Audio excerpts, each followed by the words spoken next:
Moja kwa moja kutoka Dar es Salaam, Tanzania. Hii ni sauti ya tumaini. Ni nini ambacho kimekuvunja moyo hata unataka kujiua? Ni nini ambacho kimekuvunja moyo hata unataka kuachana na hiyo ndoa yako? Ni nini ambacho kimekuvunja moyo hata unataka kuacha kazi? Ni nini ambacho kimekuvunja moyo unataka kukimbia kwenye huo mji? Ni kitu gani ambacho kimekuvunja moyo hata umeacha kuomba? Umeacha kumtumaini Mungu na umeacha kuhudhuria ibada? Ni kitu gani hicho ambacho kimekuvunja moyo mpaka umefikia hatua ambayo umefikia? Sikiliza, hakuna kitu ambacho kinakuja kwako kudumu. Nothing is permanent. Kila kitu ni cha muda.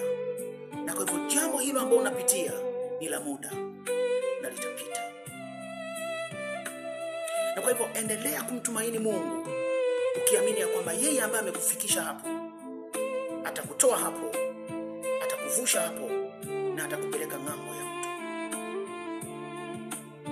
Usikate tamaa. Ni mwiko kukata tamaa. Ni kweli leo haujauza, jana haukuuza, na juzi haukuuza, lakini haujui kesho yako, haujui leo yako. Wakati huu ni asubuhi, lakini hajafika bado jioni. It's not over until it is over. Bado haijawa mwisho mpaka imekuwa mwisho. Endelea kutulia na kutumaini. Endelea kutulia na kutumaini, kwa sababu jioni yako itafika na asubuhi yako imekaribia sana.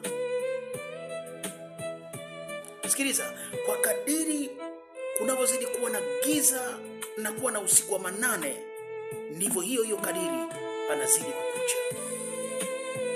Usitishwe na giza ambalo limekufunika.